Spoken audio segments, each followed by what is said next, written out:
Hello guys, স্বাগত তোমাদের সবাইকে আমার নতুন ব্লগে। তো ঠাকুরের দর্শন করে বেরিয়ে পড়লাম ভোটের দিন সকালবেলা। তো ভোট ছিল 1 তারিখে। তো সকাল সকাল বেরিয়ে পড়েছিলাম কেন বলো তো, ভেবেছিলাম কি ভোট দিয়ে একেবারে মাসির বাড়ি চলে যাব। তো সেই পথেই রওনা দিলাম। তারপর যেতে যেতে দেখলাম কত পার্টির সব পতাকা ফতাকা ঝোলানো। ওই দেখতে দেখতে পৌঁছে গেলাম ভোটের ওখানে। বেশ লাইন ছিল বলতে পারো, সকালবেলা একটু একটু ভিড় ছিল। 7টা নাগাদ গেছিলাম, কিন্তু 7:30টার মধ্যে হয়ে গেছিল। তারপর ওখান থেকে বেরিয়ে পড়লাম, বেরিয়ে ট্রেন ধরলাম।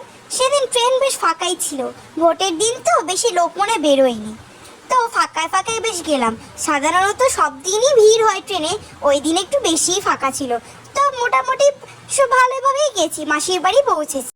গিয়ে দেখলাম 2 মাসি এক জায়গায়। আমার মাসিরা পুরো মায়ের মতো, তোমরা বলতে পারো। সব কথা ওদেরকে বলি, ওদের কাছে গেলে যেন মনটা শান্তিই লাগে। রাতের বেলা মাসি তখন রান্না করছিল, তো ভাবলাম কি একটুখানি ভিডিও তুলেই নি। মাসি তখন পটল ভাজছিল।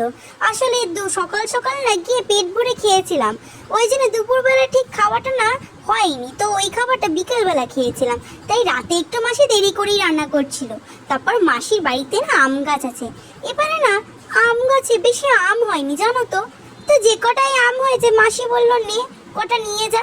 তো তাই আম ভাজছিলাম, যে দেখি তাহলে দেখে দেখে কটা আম নিই।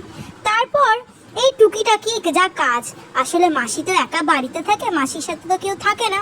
তো মাসি একটু ঘুরতে যাবে বলছিল, তো মাসির ব্যাগটা একটু গুছিয়ে দিলাম। আলমারি থেকে বের করে বলল যে কি পরবো একটু বলে দে, বুঝতে তো পারছি না, একটু গোছগাছ করে দিয়ে তারপর পরের 2 দিন পর রওনা দিয়ে দিলাম মাসির বাড়ি থেকে। আজকে ভিডিও এইটুকুনি, ভালো লাগলে লাইক এন্ড সাবস্ক্রাইব।